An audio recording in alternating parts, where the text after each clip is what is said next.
হালিশহরের কিছু সরস্বতী পুজো আজকে তোমাদেরকে দেখাবো।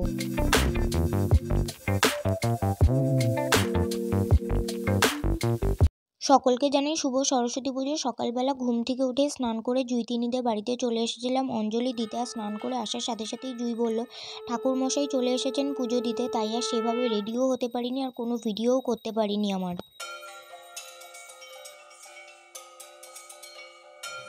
আমাদের তো সকাল ৮টার মধ্যে অঞ্জলি হয়ে গেছে। তোমরা কারা কারা অঞ্জলি দিয়েছো কমেন্টে জানিও। আর কারা কারা স্কুল কলেজ ইউনিভার্সিটি গেছিলে গো?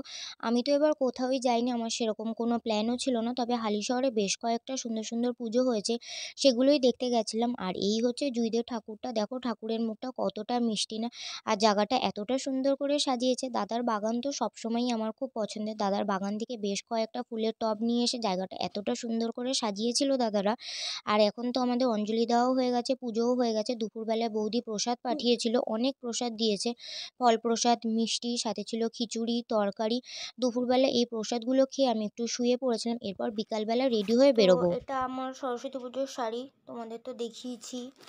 আর এই হচ্ছে আমার গয়নাটা। তো আমার কাছে এই আর একটা হলুদও আছে, এটা আমি উল্টো ভাঁজ করেছি। তো দেখো এই হলুদটা রয়েছে, এই হলুদটা, আর এই আরেকটা হলুদ রয়েছে আমার। দেখো এই হচ্ছে 3টে হলুদ। এছাড়াও রয়েছে আমার কাছে এই আরেকটা হলুদ। তো আমি বুঝতে পারছি না যে কোনটা পরবো। ঘুম থেকে উঠেছি তাই মা একটু চা খেতে দিয়েছিল। এখন আমি রেডি হয়ে গেছি, আর সাথে দেখো আমার মা চাও দিয়ে দিয়েছে। আর দেখো এই কাপটা আর আমার ড্রেস কিন্তু একদম ম্যাচিং হয়ে গেছে। তো আগে চাটা চটপট করে খাবো, তারপরে জুয়েলারিগুলো পরবো, পরে বেরিয়ে যাবো ঠাকুর দেখতে।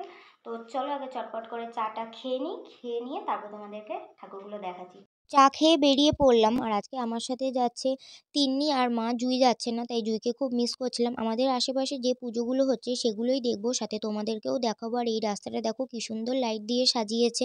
আমাদের এখানে আগে খুব বড় বড় পুজো হতো, কিন্তু একটা অ্যাক্সিডেন্টের পর পুজোগুলো অনেকটাই কমে গেছে। আর এই ঠাকুরটা কালকে তোমাদের শর্টসে দেখিয়েছিলাম।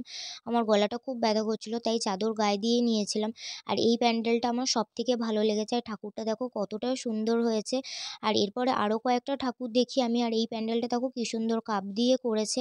এরপরে বাড়ির দিকে যাচ্ছিলাম। তো আজকের ব্লগটা একদমই ছোট্ট, ভালো লাগলে লাইক করে দিও। টাটা।